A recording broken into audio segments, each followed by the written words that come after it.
Across the vast landscapes of America, a silent crisis unfolds. It is not a story of natural disaster, nor of war, but one of empty spaces and unheard echoes. In the heart of its most vibrant metropolises, a change is underway, subtle yet profound. The lifeblood of these great urban ecosystems, the international traveler, has been stemmed. The cause, a seemingly small barrier, a new, formidable visa fee of $250. This financial precipice has proven too steep for many, turning away the very people who once breathed life into these concrete jungles. This is not merely a tale of economics, but of connection, of cultural exchange brought to a standstill. The vibrant tapestry woven by millions of visitors each year is beginning to fray. The laughter, the awe, the shared moments that once filled iconic streets and landmarks are fading, replaced by an unfamiliar quiet. What happens when a city, built to welcome the world, suddenly finds itself in solitude? What becomes of the countless lives and livelihoods that depend on this global pilgrimage? Join me as we journey through 10 of these great American cities. We will move beyond the headlines and statistics to witness the hidden stories of these places now facing a profound and uncertain future. We will listen to the whispers of empty avenues and vacant shores and explore the new solitary existence of these urban giants. The world has been asked to pay a new price for admission, and here in the quiet that follows, we will see the cost.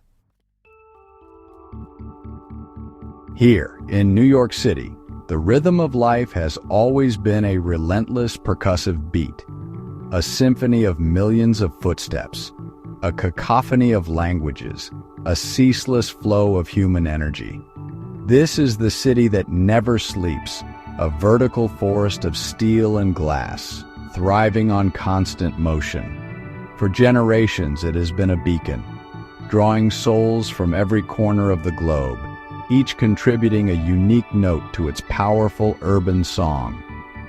The promise of Broadway, the majesty of the Statue of Liberty, the sheer overwhelming scale of Times Square, these are the magnets that have pulled the world towards its core. But now, a strange and unfamiliar silence has descended upon its canyons of stone. The once teeming sidewalks of Midtown are now vast open plains, where a footstep can be heard from a block away. The great herds of yellow cabs that once migrated up and down the avenues have thinned, their movements less certain. In Central Park, the whispers of the wind through the trees are no longer lost in a chorus of human joy. One can almost hear the city breathing, a slow, deep, and lonely sound, a stark contrast to its former frantic pulse. Look closer, here in Times Square. The colossal digital billboards, designed to capture the attention of a million eyes, now blaze for a sparse few. Their vibrant colors dance across near-empty plazas, reflecting in puddles where crowds once stood shoulder to shoulder. The costumed characters, those strange and wonderful fixtures of this urban landscape, now stand in quiet tableau, their hopeful gazes meeting only the indifferent stare of passing locals. The energy, the very essence of this place, seems to be held in a state of suspended animation. The subways, the city's circulatory system, now carry a lighter load. Carriages that were once a dense tapestry of humanity, a microcosm of the world itself, now offer empty seats and quiet corners. The street vendors, whose carts have perfumed the city air with roasted nuts and hot dogs for decades, now wait with a patience born of necessity. Their calls, once sharp and urgent to cut through the noise, are now softer, more plaintive, echoing in the newfound space around them.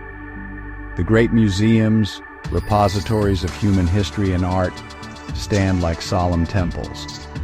The halls of the Metropolitan Museum of Art, once a river of curious faces flowing past ancient relics, are now calm, almost reverent.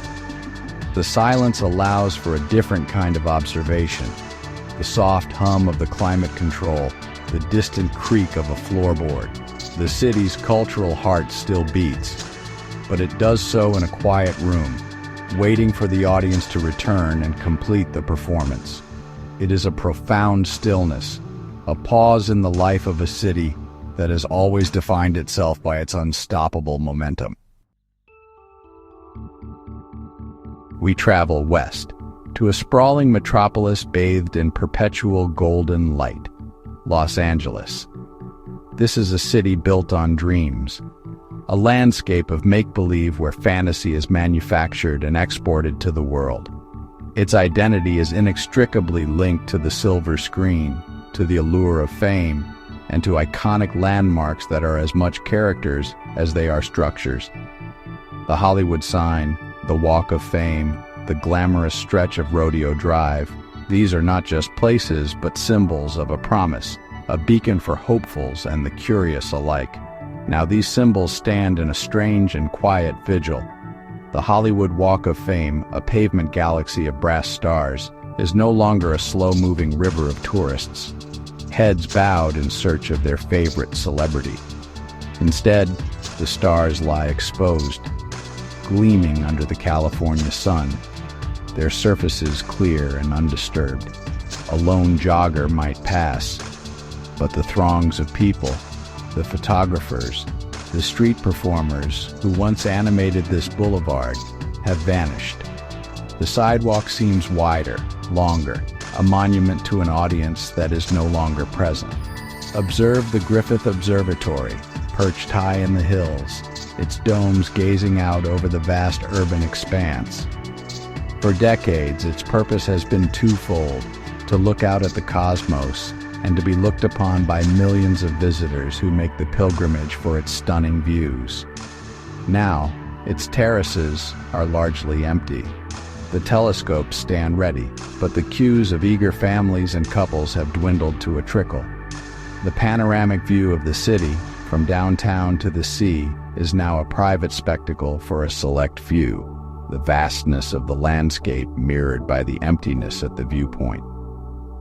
Down on the coast, Santa Monica Pier tells a similar story.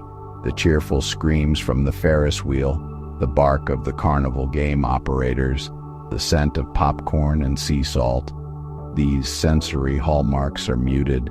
The wooden planks, worn smooth by the passage of countless feet, now echo with the solitary cry of gulls and the rhythmic wash of the Pacific. The carousel horses are still, their painted eyes staring out at an ocean that continues its timeless dance, indifferent to the human drama, or lack thereof, on the shore. Even in the opulent heart of Beverly Hills, the change is palpable. The windows of Rodeo Drive's designer boutiques, curated with exquisite precision to entice and dazzle, now reflect empty sidewalks. The luxury cars still glide by, but the international shoppers whose spending once fueled this enclave of extravagance are conspicuously absent. The air of exclusive glamour remains, but it is now overlaid with a layer of stillness, like a film set after the director has yelled cut and the actors have all gone home. The Dream Factory is on hiatus. Our journey now takes us to the southeastern tip of the continent, to a city of vibrant color and sultry heat, Miami. This is a place where cultures converge, where the rhythm of Latin America blends seamlessly with the pulse of North America. Its life force is drawn from the sun, the sea, and a constant influx of visitors seeking escape and celebration. The Art Deco-lined streets of South Beach, the pulsating energy of its nightlife, the sheer joy of its sun-drenched shores have long made it an irresistible destination. But the relentless energy has subsided. Look here, upon the legendary sands of South Beach. This vast expanse, once a vibrant mosaic of colorful umbrellas, towels, and sunbathers from around the world, now lies serene and almost untouched. The turquoise water laps at a shoreline marked only by the tracks of seabirds. The lifeguard towers, painted in their iconic pastel hues, stand like lonely sentinels, their occupants watching over a tranquil sea and a nearly empty beach. The familiar soundtrack of laughter, music, and countless conversations has been replaced by the gentle rustle of palm fronds. The city's famous Art Deco historic district, a pastel-painted dreamscape, feels different in this new quiet. These architectural gems, designed to evoke optimism and glamour, now seem to be holding their breath. The wide verandas of the hotels on Ocean Drive, once packed with people watchers sipping mojitos, now hold vacant tables. The neon lights, which at night transform the street into a river of electric color, now glow for a much smaller audience, their brilliant reflections falling on deserted pavement. In Little Havana, the spiritual heart of Miami's Cuban community, the change is felt in the rhythm of daily life. The sounds of dominoes clicking on tables in Maximo Gomez Park, a ritual for generations, are less frequent. The scent of strong Cuban coffee and freshly rolled cigars still hangs in the air, but the bustling crowds of tourists who once eagerly absorbed this rich cultural experience have thinned. The vibrant murals seem to watch over streets that move at a slower, more contemplative pace. Even the water, the city's lifeblood, reflects the change. The marinas that line the bay, usually a forest of masts and a hive of activity, are calmer. Charter boats, which once ferried eager visitors out for days of fishing or cruising, now bob gently at their moorings. The wake of passing speedboats is less common, leaving the surface of Biscayne Bay as smooth as glass, perfectly mirroring a sky that seems bigger and a city that has grown unexpectedly quiet beneath it. Miami is still beautiful, but it is the beauty of a postcard waiting to be seen. We move north along the Pacific coast to a city defined by its dramatic topography and its mercurial weather, San Francisco. This is a city of hills, of cable cars, and of a legendary bridge that appears and disappears in a cloak of fog. Its spirit is one of innovation, of counterculture, and of a rugged beauty that has captivated visitors for more than a century. The city has always had a certain mystique, a sense of being on the edge of the continent, a gateway to new ideas and new worlds. Now that mystique is amplified by a newfound solitude. The fog, the city's signature element, rolls in from the ocean as it always has. But today it blankets a city that is quieter than ever before. It muffles the sound, softens the edges, and shrouds the iconic Golden Gate Bridge in an ethereal silence. The great orange structure, a marvel of engineering and a symbol of human ambition, often stands alone, its colossal form emerging from the mist without the usual parade of cars and pedestrians to witness its grandeur. The cable cars, those beloved clattering vessels of nostalgia, now perform their heroic climbs up the city's steep hills for a sparse few. The familiar clang of their bells, once a constant and cheerful announcement of their approach, now rings out with a lonely clarity in the quiet streets. The sight of passengers hanging off the sides, a classic San Francisco experience, is rare. The cars ascend and descend, their purposefulness undiminished, yet their journey seems more solitary, a mechanical ritual in a slumbering city. Down at Fisherman's Wharf, the usual carnival atmosphere has evaporated. The souvenir shops, filled with miniature cable cars and Alcatraz memorabilia, wait for customers who are slow to arrive. The street performers, who once commanded large circles of onlookers with their magic tricks and comedy, now have only the sea lions of Pier 39 as their most reliable audience. The boisterous barks of the sea lions, echoing across the water, have become the dominant sound in a place once defined by human clamor. Even the crooked path of Lombard Street, with its hairpin turns and lush flower beds, sees less traffic. The daily procession of cars carefully navigating its twists and the crowds of tourists capturing the spectacle from both top and bottom has dwindled. One can now stand and appreciate the quirky design and beautiful landscaping without the jostle of a crowd. It is a peaceful, yet unsettling, experience. The city's famous landmarks remain, but they have become like museum pieces, preserved under glass, waiting for the world to once again press its face against it in wonder. Our journey takes us inland, into the heart of the Mojave Desert, to an oasis of light and ambition, Las Vegas. This city is an extraordinary testament to human will, a metropolis conjured from the barren desert floor. Its entire existence is predicated on spectacle, on chance, on providing an escape from the ordinary. The Strip, its glittering spine, is a corridor of fantasies where one can visit Venice, Paris, and ancient Egypt in a single evening. It is designed for crowds, for noise, for a constant, 24-hour sensory overload. But what happens when the overload is switched off? The neon lights, the city's lifeblood, still flicker and dance against the dark desert sky. Yet their incredible spectacle now plays out over avenues that are strangely subdued. The river of humanity that once flowed ceaselessly along the Las Vegas Strip has slowed to a trickle. The costumed showgirls and celebrity impersonators who pose for photos now find themselves with long moments of quiet reflection between visitors, their dazzling smiles fixed in the desert air. The great casinos, those cathedrals of chance, have a different energy. The familiar symphony of slot machines, the whirring, the ringing, the triumphant cascades of coins, is now punctuated by moments of near silence. The gaming tables, once encircled by tense and hopeful faces, now have empty chairs. The dealers stand in practiced readiness, the cards and chips neatly stacked, but the players are fewer, the stakes quieter. The palpable thrill of the city, the feeling that anything could happen at any moment, has been paused.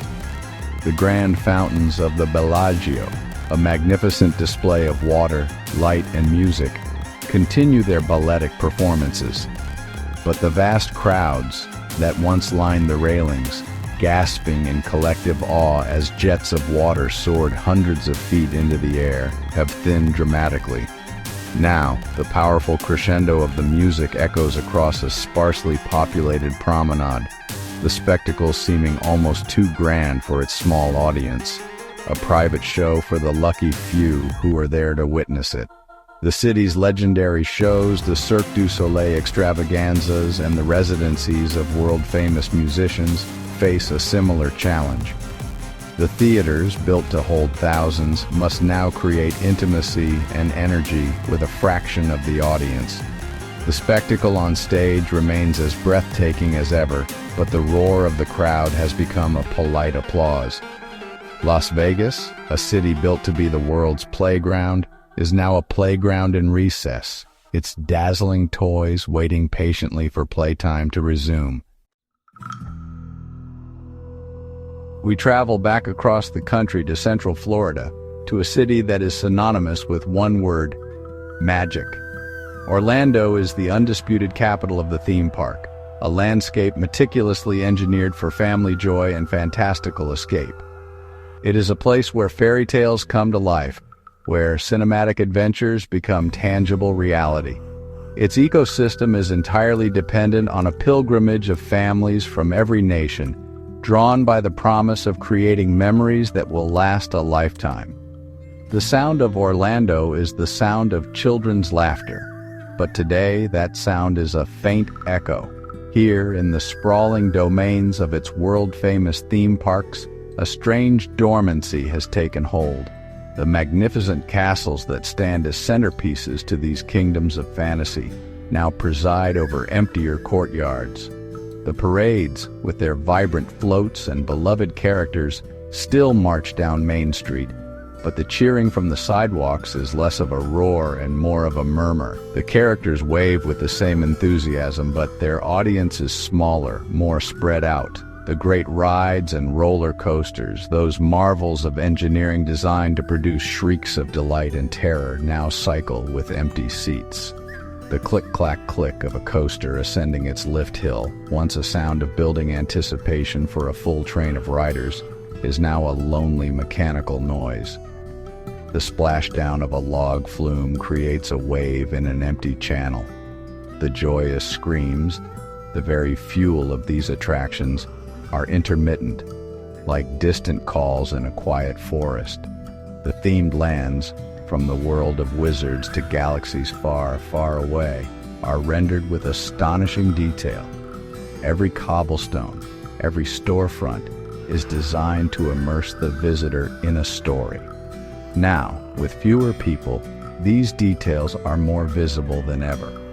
One can appreciate the artistry without the distraction of a crowd. But this quiet observation comes at a cost. These lands were built to be bustling, to be filled with the energy of discovery. In their stillness, they feel like magnificent film sets waiting for the actors to arrive. The ecosystem that supports this fantasy world, the vast hotels, the countless restaurants, the souvenir shops overflowing with plush toys and mouse ears, is also in a state of quiet anticipation. The enormous swimming pools, designed for hundreds of happy children, have calm, glassy surfaces. The dinner shows play to smaller crowds. Orlando's magic has not vanished. It is simply in a state of slumber. The laughter has been replaced by the gentle rustle of wind through the meticulously landscaped gardens, a kingdom waiting for its subjects to return. We journey north, to the shores of Lake Michigan, to the architectural titan of the Midwest, Chicago. This is a city of broad shoulders, a powerhouse of commerce, culture, and innovation. Forged in fire and rebuilt with audacious ambition, its skyline is a textbook of modern architecture, a collection of steel and glass giants that scrape the sky. The city's pulse has always been strong and steady, driven by the relentless energy of its people and the millions who visit to marvel at its urban grandeur. But today, that pulse has slowed.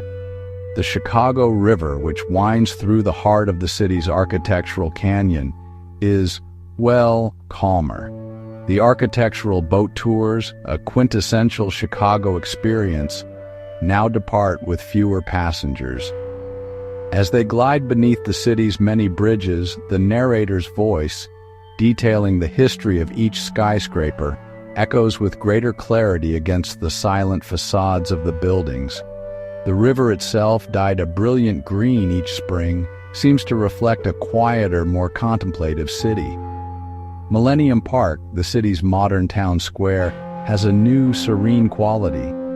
The Bean, or Cloud Gate, its famous mirrored sculpture, still captures the magnificent skyline in its seamless surface. However, the dense crowds of people who once surrounded it, taking distorted selfies and marveling at their reflections, have dispersed.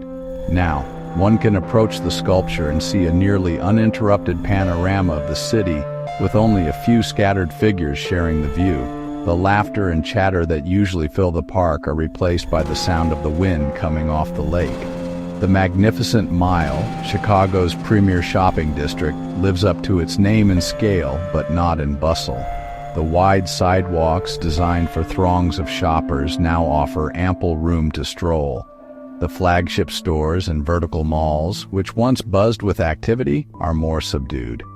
Window displays, crafted to lure in a constant stream of pedestrians, now face a street where the human traffic has noticeably thinned. The energy of commerce, so vital to this avenue, is at a lower ebb. The city's elevated L trains, a defining feature of its urban landscape, continue their rattling journey through the loop. Their passage overhead is a familiar soundtrack to downtown life. But inside the cars, there are more empty seats. The windows, which offer a unique moving perspective of the city's architectural layers, frame a scene of reduced activity. The view is the same: the intricate ironwork of the tracks, the granite faces of historic buildings. But the city seen through the glass seems to be holding its breath, its powerful heart beating at a slower, more deliberate pace. Our journey returns to the Pacific Northwest, to a city cradled between water and mountains, known for its persistent rain and pioneering spirit, Seattle. This is the Emerald City, a place where lush greenery infiltrates the urban environment, and where innovation in technology and coffee culture has reshaped the world. Its character is a blend of rugged natural beauty and forward-thinking creativity. The city's mood is often reflective, shaped by the soft gray light of its overcast skies. Now that reflective mood is deepened. The rain, a constant companion to Seattle life, falls on streets that are quieter than they have been in decades. The patter of raindrops on awnings and umbrellas, once a backdrop to the hum of a busy city, is now a dominant sound. The rain-soaked streets reflect the city's lights, the headlights of fewer cars, the glow from coffee shop windows, creating a watercolor painting of a city in repose. The iconic Space Needle, a futuristic spire built for a World's Fair, continues its vigil over the city. Its observation deck, which offers a 360-degree view of the skyline, Puget Sound, and the distant volcanic peak of Mount Rainier, is less crowded. There is no need to jostle for a spot at the window. The experience is more personal, more intimate. One can stand and watch the weather move across the landscape, the ferries gliding across the water in a state of quiet contemplation. The needle gazes over a city that is turned inward. Pike Place Market, the city's chaotic, beating heart, has a different rhythm. The famous fishmongers, known for their theatrical fish throwing, still call out to customers, but their voices don't have to compete with the same level of crowd noise. Their flying fish arc through the air for a smaller, more appreciative audience. The narrow aisles, usually a shoulder-to-shoulder shuffle past stalls overflowing with vibrant flowers, fresh produce, and local crafts, are now more easily navigated. The market's soul is intact, but its body is less dense. The city's coffee culture, a global phenomenon that began here, continues. The steam wands of espresso machines still hiss, and the aroma of dark roasted beans still perfumes the air. But the cafes, those beloved third places for work and socializing, are more subdued. The clatter of ceramic mugs and the buzz of conversation are softer. Laptops still glow, but there are more empty tables between them. Seattle, a city that taught the world how to connect over a cup of coffee, is now learning to navigate a new and quieter solitude. We travel south to where the Mississippi River meets the Gulf of Mexico, to a city that exists out of time. New Orleans. This is the Crescent City, a place of magic and mystery, where history is not confined to museums but lives and breathes in the streets. Its soul is a rich gumbo of French, Spanish, African, and Caribbean influences, expressed through its unique cuisine, its vibrant music, and its irrepressible spirit of celebration. The city's motto is "Laissez le bon temps rouler," let the good times roll. But the good times are rolling more slowly now. Here, in the heart of the French Quarter, the change is profound. Bourbon Street, a thoroughfare legendary for its nightly bacchanal, is hushed. The raucous blend of competing music spilling from every doorway, the shouts of revelers, the clatter of beads thrown from wrought iron balconies, this familiar chaos has subsided. At night, one can hear individual conversations, the lonely saxophone melody of a single street musician, the clip-clop of a carriage horse on the cobblestones. The music, the very heartbeat of New Orleans, is fading into the night. The jazz clubs of Frenchmen Street, where some of the world's most talented musicians perform with passionate intensity, now play to smaller, more subdued crowds. The raw, joyful energy that flows between the performers and a packed dancing audience is harder to generate. The notes are just as pure, the rhythms just as complex, but they echo in a room with more space than sound, a lament for the crowds that are not there. The city's mystical side feels more present in the quiet. The historic cemeteries with their cities of above-ground tombs are more atmospheric than ever. The stillness allows one to contemplate the history and the stories held within these silent walls. The gas lamps of the French Quarter cast a flickering golden glow on empty alleyways, making it easier to imagine the ghosts and legends that are said to haunt this ancient neighborhood. The city's air of romantic decay is heightened by the solitude, and the food, a pillar of New Orleans culture, is being enjoyed by fewer visitors. The iconic restaurants, which have served Creole delicacies for over a century, have empty tables. The queues that once formed for beignets and café au lait at Café du Monde are shorter, less of a social event. The city's chefs continue to create their culinary masterpieces, but the chorus of satisfied diners is smaller. New Orleans, a city that thrives on sharing its culture, is now practicing a more solitary version of its famous hospitality. For our final destination, we journey thousands of miles across the Pacific to an isolated archipelago of volcanic islands, Honolulu in Hawaii. This is the definition of paradise for many, a place of breathtaking natural beauty, from pristine beaches to lush rainforests and towering volcanoes. Its culture is rooted in the ancient spirit of aloha, a word that encompasses love, peace, and a deep sense of welcome. The economy and the modern identity of Honolulu are almost entirely built upon sharing this paradise with the world. But paradise is now waiting for its guests.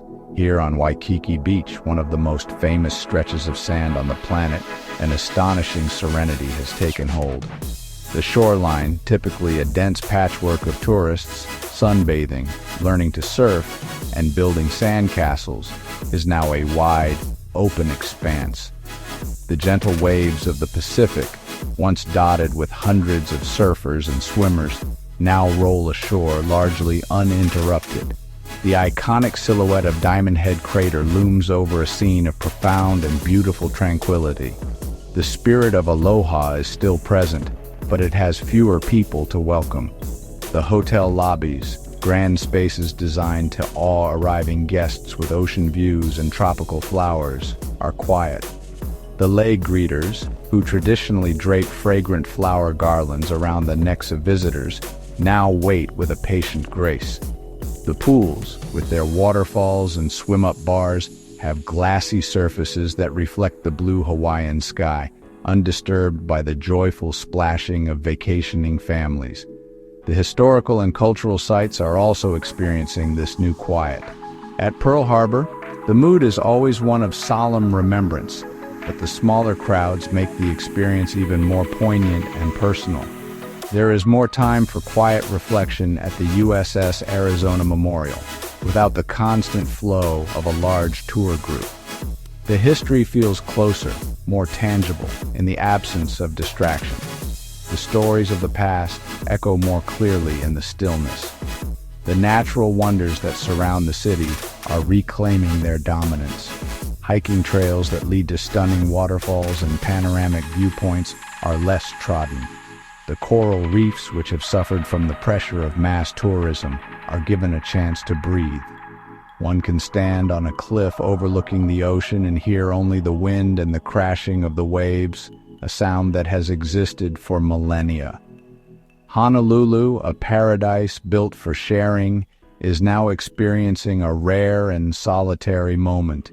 Its incredible beauty on full display, waiting for the world to return and witness it once more. From the concrete canyons of New York to the sun-drenched shores of Honolulu, we have journeyed through a nation of quieted giants.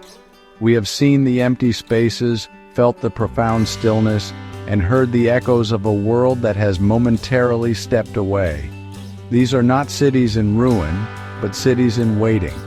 Their landmarks stand as patient monoliths. Their cultural hearts continue to beat, albeit at a slower rhythm. The crisis is not one of collapse, but of connection, a vital link in the global ecosystem, temporarily severed. The vibrant, chaotic, and beautiful dance between the visitor and the visited has been paused. The stories of these 10 cities are but a chapter in a much larger narrative unfolding across the country. Countless other towns and communities, whose livelihoods are woven into the fabric of tourism, are facing the same uncertain silence. The economic impact is measurable in dollars, but the cultural impact, the loss of shared experiences, of diverse perspectives, of the simple human joy of discovery, is far more difficult to quantify. These urban landscapes, for so long defined by their magnetic pull, are now learning to exist in a state of reduced gravity, their powerful energy held in reserve. What the future holds for these great American destinations remains unknown. Will the barriers fall and the great migration of travelers resume its course? Or is this the beginning of a new, more solitary era? Only time will provide the answer. But for now, a profound quiet hangs in the air, a suspenseful pause in the American story. As the wind whispers through these cities, their stories linger, waiting for the world to return.